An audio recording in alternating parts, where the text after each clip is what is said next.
dari kelompok 1 ingin mewawancarai salah satu perusahaan bank terbesar di Sumatera Barat, yaitu Bank Nagari, yaitu bertujuan untuk memenuhi tugas akhir semester kami dari matkul manajemen operasional.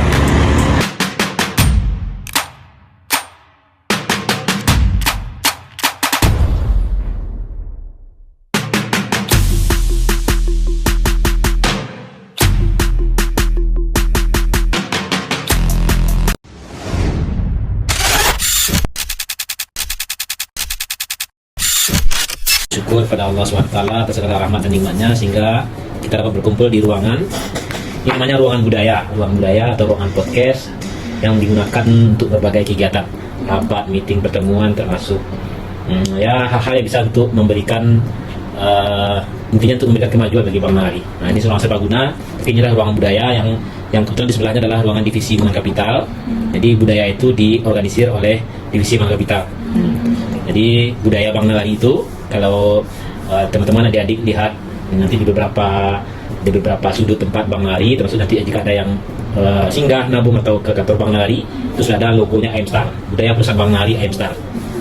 Jadi AM Star itu nilai yang dikandung yang harus diamalkan bahasanya oleh seluruh karyawan Bank Nagari. I-nya inovasi, M-nya mutu, S-nya sinergi, T-nya tangguh, A-nya amanah, R-nya religius.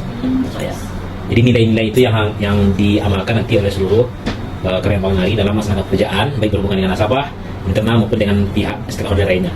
Ya, jadi ini namanya ruang budaya. Salawat dan salam kepada baginda Rasulullah SAW. Allahumma shalli ala Muhammad wa ala ali Muhammad. Semoga dengan senantiasa bersahabat kepada beliau, kita nanti bisa berkumpul di yaumil akhir dengan penuh syafaat sebagai dari umat beliau. Beliau telah membawa kita dari alam yang penuh dengan kebodohan zaman jahiliyah ke alam yang penuh dengan ilmu pengetahuan yang seperti adik-adik rasakan juga seperti saat sekarang ini, kemajuan teknologi, ilmu pengetahuan, adab, etika yang sudah jauh lebih baik dari zaman, tentunya dari zaman jahiliyah dulu ya. Menyikapi surat dari Bank Nagari terhadap kepada Universitas Islam Negeri UI Imam Bonjol Padang tentang izin untuk melaksanakan penelitian dan wawancara, ada 5 orang adik-adik di sini yang hadir. Rifia Jihad Safira, Fani Regina, Azizah Hamani, Miftahul Khairani, Bayu Anggara Stepu. Bayu Anggara Stepu, aslinya mana? Medan, Pak. Oh ya, Stepu ini Malaka? Ya. Oke, program studinya sama semuanya, MBS, Manajemen Bisnis Syariah. Tugas dalam rangka tugas mata kuliah ya? Iya, Pak. Tugas mata kuliah Manajemen Operasional. Ya. Jadi secara prinsipnya Bank Nagari sangat terbuka untuk kegiatan ini. Maksud dari tujuan didik di sini, sepanjang data yang dimaksud adalah bukan menyangkut rahasia bank dari jabatan. Tapi di luar dari itu kita boleh terbuka berdiskusi, bertukar pikiran, atau ada yang ingin ditanyakan, disampaikan kepada kami, boleh dengan senang hati. Tentu sebatas kami mampu kami jawab. Tak kenal maka tak sayang maka tak kenal. Ya. Jadi perkenalkan diri, kalau nama Muhammad Iqbal, panggilannya Iqbal. Kalau asli besarnya di Bukit Tinggi, bergabung di divisi human kapital kurang lebih baru 2 bulan. Sebagai pemimpin bagian hubungan kepegawaian dan remunerasi. Jadi pemimpin bagian, kalau jabatan namanya pemimpin bagian. Di divisi human capital terdiri dari 3 unit kerja. Yang pertama grup strategi dan development, di grup pengembangan namanya. Jadi yang mengembangkan jenjang karir karyawan, kemudian penerimaan karyawan, peningkatan status misalnya dari trainee menjadi calon pegawai, dari calon pegawai menjadi pegawai organik atau pegawai tetap, kemudian rotasi mutasi itu di bagian grup strategi and development. Termasuk di sana adalah pengembangan ilmu pengetahuan termasuk budaya dikelola oleh grup SDG, strategi and development. Kemudian satu lagi grup diklat dan bisnis partner. Jadi grup diklat pendidikan dan pelatihan seluruhnya berada di bawah grup diklat, termasuk bermitra dengan vendor atau pemberi, sebenarnya mungkin semacam pemberi pelatihan, narasumber dan sebagainya, termasuk kerjasama seperti yang disampaikan dari ini, kerjasama dengan pihak kampus baik negeri maupun swasta, sekolah, magang itu dibawahi oleh grup diklat. Satu lagi bagian namanya pemimpin bagian hubungan kepegawaian dan remunerasi. Jadi hubungan kepegawaian dan remunerasi ya sifatnya mungkin lebih banyak mengatur tentang disiplin kerja, kemudian cuti, izin, termasuk pembayaran gaji, remunerasi, misalnya penghargaan, pensiunan, dikelola oleh bagian hubungan kepegawaian dan remunerasi. Jadi di divisi human capital terdiri dari 3 unit kerja. Sebelumnya divisi Human Capital ini pun bernama Divisi Sumber Daya Manusia. Nah, jadi kalau sebagian orang dulunya menyebutnya divisi SDM atau HRD, kalau sekarang divisi Human Capital, karena menganggap mindsetnya sudah berubah. Sumber daya manusia itu bukan lagi sebagai bekerja kira-kira, tapi sebagai aset. Jadi kalau itu dianggap sebagai aset modal ya kan. Dalam neraca, jika teman-teman belajar tentang akuntansi dan sebagainya, nah, sebenarnya karyawan ini adalah aset, namun dia tidak tertera dalam neraca, nggak ada nilainya kira-kira seperti itu. Nah, dia bukan berupa barang, bukan berupa inventaris, tapi tanpa adanya human capital itu sendiri, tentu perusahaan ini tidak bisa berjalan dengan baik. Ya, kira-kira itu kurang lebih sedikit perubahan transformasi yang dilakukan oleh Bank Nagari, sehingga divisi sumber daya manusia yang dahulu itu bernama divisi sumber daya manusia sekarang menjadi divisi human capital. Mungkin cukup rasanya perkenalan dari saya, dari kami menyambut kedatangan adik-adik. Kalau ada yang ingin didiskusikan, ditanyakan tentang mata kuliahnya, boleh bertanya, boleh satu-satu, pengennya satu ditanya satu dijawab, atau dikumpulkan pertanyaan kemudian dijawab seluruhnya, terserah. Mekanismenya kami kembalikan kepada adik semua. Baik, sebelumnya kami mengucapkan terima kasih kepada Bapak yang sudah bersedia meluangkan waktunya untuk kami wawancarai, dan kami juga mengucapkan terima kasih kepada Bank Nagari Pusat yang telah mengizinkan kami untuk melakukan penelitian wawancara dan pengambilan video. Selanjutnya, izinkan rekan-rekan saya untuk memberikan beberapa pertanyaan kepada Bapak, kepada rekan saya Aziza Amani, dipersilakan. Baiklah, sebelumnya Pak, saya ingin bertanya, menurut Bapak Iqbal, bagaimana karakteristik atau ciri-ciri manajemen operasional yang baik untuk suatu perusahaan? Baik, terima kasih Aziza. Ciri-ciri manajemen operasional yang baik kira-kira seperti itu ya. Baik, kalau terkait dengan pertanyaan Aziza, sangat bagus sekali tentang bagaimana ciri-ciri manajemen operasional yang baik. Tentu termasuk manajernya, kurang lebih seperti itu ya, orangnya, kemudian manajemen operasional tersendiri seperti apa yang baiknya. Mungkin menurut kami beberapa mungkin bisa disampaikan. Seorang manajer operasional itu yang baik atau manajemen operasional itu bisa berjalan dengan baik. Yang pertama tentu harus dilakukan dengan komunikatif yang baik. Artinya seorang manajer operasional yang baik itu tentu harus mempunyai komunikasi yang baik, baik di dalam unit kerjanya sendiri maupun dengan lintas unit kerja, baik itu termasuk ke atasan maupun ke bawahan stafnya di unit kerja yang bersangkutan. Pertama itu komunikasi. Yang kedua, seorang manajer operasional yang baik juga harus memiliki problem solving yang bagus. Artinya setiap ada permasalahan dia harus mampu untuk memberikan solusi yang baik, melaksanakan atau menyelesaikan masalah tanpa menimbulkan masalah yang baru. Tentu idealnya seperti itu. Yang ketiga, seorang manajer operasional yang baik itu menurut kami juga harus adaptif terhadap perubahan-perubahan, karena zaman sekarang apalagi tuntutan kemajuan teknologi, kemudian generasi yang zaman kami mungkin namanya milenial, kemudian adik-adik mungkin namanya Gen Y, Gen Z, Gen X, tentu memiliki cara kebiasaan hidup atau mengelola pekerjaan dengan cara yang mungkin tidak sama dengan generasi-generasi di atasnya. Artinya seorang manajer operasional yang baik harus mampu adaptif terhadap perubahan-perubahan yang terjadi, karena sesungguhnya perubahan itu adalah suatu yang mutlak pasti terjadi. Nah, tentu seorang manajer operasional harus mampu adaptif terhadap perubahan yang ada. Itu yang ketiga. Yang keempat, seorang manajer operasional yang baik juga harus mampu teliti baik secara administratif maupun ya administratif, artinya secara penatausahaan ya. Artinya karena dalam melaksanakan operasional pekerjaan itu, semuanya apalagi di perbankan harus tercatat secara dokumen yang baik, bisa dilacak, artinya audit trialnya harus bisa ditelusuri, pencatatan, pembukuan, kemudian termasuk akuntabilitasnya di dalamnya, harus ada transparansi dan sebagainya. Jadi seorang manajer operasional harus mampu melaksanakan hal-hal tersebut, penatausahaan pekerjaan yang baik, kemudian akuntabilitasnya bisa dilaksanakan dengan baik, kemudian transparansinya juga bisa dipertanggungjawabkan sehingga tidak ada hal-hal yang ditutupi atau tidak terlacak, mungkin seperti itu. Kemudian menurut kami yang lain, seorang manajer operasional yang baik selain memiliki komunikatif, kemudian dia juga adaptif, kemudian problem solvingnya juga bagus, penatausahaan terhadap kerjaannya juga dilaksanakan dengan baik.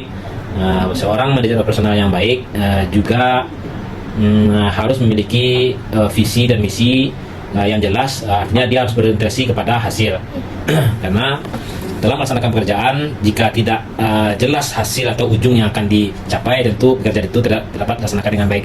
Ya, harus jelas. Kalau misalnya di bagian divisi ilmu kapital, misalnya di bagian hubungan kepegawaian dan remunerasi, harus jelas misalnya pelaksanaan cuti seperti apa, harus ada endingnya. Bagaimana mengatur pelaksanaan cuti oleh setiap karyawan, kemudian pelaksanaan pembayaran gaji, kemudian penghargaan, harus jelas visinya seperti apa, dan kemudian harus jelas bagaimana step-step pekerjaan sehingga tujuan untuk yang tadi seperti itu bisa juga terlaksana dengan baik. Mungkin menurut kami itu beberapa ciri-ciri atau hal-hal yang harus dipenuhi oleh seorang manajer operasional sehingga manajemen operasional itu bisa berjalan dengan baik. Kira-kira seperti itu, Aziza. Selanjutnya pertanyaan dari saya Pak, itu Ya. bagaimana Bapak bisa memastikan operasional bank ini berjalan dengan baik jika berkolaborasi dengan departemen lain? Oke. Bagaimana operasional itu bisa berjalan dengan baik apabila melakukan kolaborasi dengan unit kerja atau departemen lain? Kira-kira seperti itu ya. Ya Pak. Jadi untuk bagaimana jika ada kolaborasi, artinya ada sinergi dengan unit kerja lain atau departemen lain, artinya lintas unit kerja, bukan lagi di unit kerja yang sama, dan itu agar pekerjaan atau tujuan itu bisa terlaksana dengan baik, sementara dia berbeda divisi, berbeda unit kerja, berbeda departemen. Ya, seperti yang kami sampaikan tadi, tentu harus ada komunikasi yang jelas, yang sampai tidak ada mispersepsi, persepsi yang berbeda antara yang disampaikan dengan yang diterima oleh departemen lain. Harus ada komunikasi yang jelas yang akan dikolaborasikan, kira-kira seperti itu. Yang kedua, harus melibatkan menurut kami tim yang efektif. Artinya karena dalam perusahaan tidak bisa seorang itu kerja hanya one by one, satu orang person to person, tapi harus melibatkan kolaborasi unit kerja, artinya kolaborasi antara tim yang ada di unit kerja yang pertama dengan tim yang ada di departemen yang lain. Artinya tidak bisa melaksanakan pekerjaan itu tidak akan efektif rasanya jika hanya dilakukan secara person to person, man to man. Namun harus dilakukan secara kolaborasi berupa tim, menurut kami seperti itu. Yang kedua, harus ada time schedule atau timeline yang jelasnya. Artinya dalam pelaksanaan pekerjaan tentu harus ada starting pointnya, kemudian juga ending pointnya. Berakhirnya kapan? Kemudian harus ada monitoring yang jelasnya. Jika itu pelaksanaan dikerjakan oleh lintas divisi, lintas unit kerja, harus jelas. Misalnya project ini dilaksanakan mungkin dalam waktu 1 bulan, harus ada review atau monitoringnya per minggu kah, day by day, atau tergantung jenis pekerjaan yang dilaksanakan. Misalnya persiapan, kemudian H-10 sebelum project dilaksanakan, saat project, kemudian pasca project seperti apa. Hal yang harus dilakukan itu harus ada timeline yang jelasnya sehingga dia bisa diukur, bisa dimonitoring, dan bisa dievaluasi. Kira-kira mungkin untuk kolaborasi dengan departemen atau unit kerja lain, kami itu yang beberapa hal yang harus dilaksanakan agar kolaborasi dengan departemen lain juga bisa dilaksanakan dengan baik.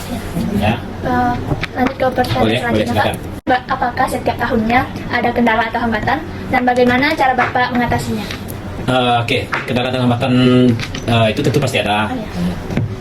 Baik itu dari tim sendiri maupun yang sebenarnya mungkin dari unit kerja lain, baik yang di divisi yang sama maupun mungkin bisa saja itu bersumber dari pihak eksternal. Dalam melaksanakan dalam mengatasi masalah atau hambatan tersebut, ada beberapa juga kiat yang mungkin dilakukan. Yang pertama tentu harus menginventarisir apa penyebab terjadinya kendala atau permasalahan, sehingga dari inventarisir tersebut bisa dilakukan analisa. Kemudian setelah dilakukan analisa bisa tarikan kesimpulan, kemudian dilakukan keputusan apa penyelesaian atau problem solving terhadap case yang sedang dihadapi.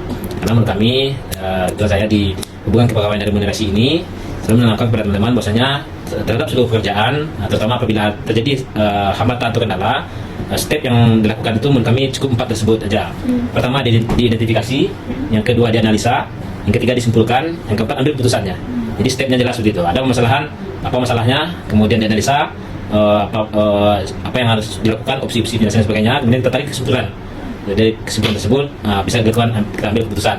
Mungkin direkomendasikan ke jika yang berwenangnya adalah pimpinan yang lebih tinggi, diusulkan atau bisa selesai di unit kerja tersebut saja. Berarti kita clear, cut off ya, selesai sampai di sini, selesai hambatan tersebut. Kira-kira yang bisa kami sering saya sampaikan kepada tim yang ada khususnya di bagian hubungan kepegawaian dan remunerasi, stepnya cukup 4 saja, termasuk di manapun teman-teman atau tim bekerja nantinya. Identifikasi dia, analisa dia, simpulkan, ambil keputusannya. Kira-kira seperti itu. Sudah? Baik, saya Jian ingin bertanya kepada Bapak, apa strategi yang Bapak terapkan untuk orang-orang agar tertarik untuk melamar ke perusahaan Bank Nagari ini, Pak? Tentu dari segi Bank Nagari sebagai perusahaan daerah yang kami rasa sejauh ini adalah perusahaan terbesar di Sumatera Barat karena jumlah karyawannya hampir 2.000 orang dengan tingkat kesejahteraan yang kami rasa lebih dari cukup, kemudian kejelasan tentang masa depan dan sebagainya. Di sini mampu untuk mengembangkan potensi diri dan mengaktualisasikan diri, maka menurut kami Bank Nagari bisa menjadi salah satu tempat bagi baik itu tamatan pendidikan sekolah menengah atas maupun jenjang di atasnya hingga baik itu strata 1 termasuk juga strata 2 untuk mengabdi Bank Nagari untuk sama-sama membesarkan Bank Nagari ini, karena salah satu moto dari Bank Nagari adalah moto yang memang slogan dari Bank Nagari adalah bersama membina citra membangun negeri. Memang yang membangun negeri ini ya tentu kita bersama. Dibutuhkan mungkin pengetahuan, ilmu, wawasan yang dimiliki oleh teman-teman sehingga bisa memberikan kontribusi kepada perusahaan. Di sisi lain Bank Nagari juga tentu akan memberikan sesuatu kepada karyawan atau human kapitalnya yang kami rasa sejauh ini itu adalah suatu hal yang lebih dari cukup. Terus apa harapan Bapak Iqbal untuk Bank Nagari ini ke depannya, Pak? Harapan tentu Bank Nagari ini bisa bertumbuh dengan baik, berkembang dengan baik, kemudian bisa mencapai visinya menjadi bank terkemuka di Indonesia dan juga termasuk menyelesaikan misi-misinya, berkontribusi terhadap seluruh stakeholder, kemudian terus serta membangun perekonomian di Sumatera Barat khususnya. Dan bagi karyawan yang ada di dalamnya saja tentu adalah terapkan kesejahteraan semakin membaik, meningkat ya, dan juga berkontribusi positif terhadap pembangunan daerah, kemudian kemajuan daerah, perekonomian daerah, kemajuan negeri. Mungkin itu salah satu harapan kami Bank Nagari ini tentu semakin tumbuh dengan baik ke depannya. Kira-kira seperti itu. Baik, terima kasih Bapak. Silakan kembali. Mungkin langsung saja Pak izin Pak, di sini ada pesan-pesan Bapak untuk kami dan untuk para calon manajer di luar sana untuk yang akan datang gitu Pak. Oke, baik. Mungkin pesan kepada teman-teman di mahasiswa yang khususnya nanti mudah-mudahan suatu waktu nanti 5 tahun, 10 tahun yang akan datang juga bisa masuk ke dalam dunia kerja dan menjadi manajer profesional yang baik juga. Silahkan perkaya ilmu pengetahuan dari sekarang, perkaya ilmu di organisasi, kemudian juga perkaya pengalaman dengan sering berinteraksi dengan masyarakat luas. Artinya harus meningkatkan kemampuan baik itu soft skill maupun hard skillnya, karena tuntutan zaman sekarang yang juga teman-teman juga yakini nanti bahwasanya persaingan dalam mencari pekerjaan itu nanti itu akan semakin sulit karena lapangan pekerjaan yang ada dengan jumlah pelamar kerja itu akan semakin besar gap atau rasionya. Mungkin sebagai gambaran bagi teman-teman, tahun 2022 kemarin kalau tidak salah yang diterima itu kurang lebih 150, namun pelamarnya sampai 20 ribuan ya Bapak ya, kira-kira seperti itulah. Artinya persiapkan diri, kalau enggak nanti teman-teman takutnya harus bisa melewati seleksi alam itu sendiri, kira-kira seperti itu. Oke. Kalau bisa tutup aja ya. Baik, terima kasih atas jawaban yang sudah Bapak berikan. Sekali lagi kami ingin berterima kasih kepada Bapak dan pihak Bank Nagari yang sudah meluangkan waktunya dan memberikan wawasan yang berharga. Ilmu dan pengalaman yang sudah diberikan tidak hanya akan kami gunakan untuk memenuhi tugas yang ada, tetapi akan kami jadikan motivasi ke depannya untuk terus belajar dan berkembang. Kami juga berharap untuk mewujudkan kerjasama yang lebih erat di masa depan dan bekerja dan bersama-sama berkontribusi untuk kemajuan industri perbankan ke depannya. Mungkin sekian dari kami. Terima kasih atas perhatian dari Bapak. Saya sudahi dengan hamdalah. Alhamdulillah. Wabillahi taufiq wal hidayah. Wassalamualaikum warahmatullahi wabarakatuh. Waalaikumsalam warahmatullahi wabarakatuh. Oke, terima kasih adik-adik teman-teman semuanya. Selamat kembali ke tempat kuliahnya. Mudah-mudahan bisa menyelesaikan tugasnya dengan baik. Mungkin demikian dari kami. Ya, assalamualaikum warahmatullahi wabarakatuh. Waalaikumsalam warahmatullahi wabarakatuh. Ya, sama. Ya, sama. Oke. Ya, Memenuhi mata kuliah dari manajemen operasional.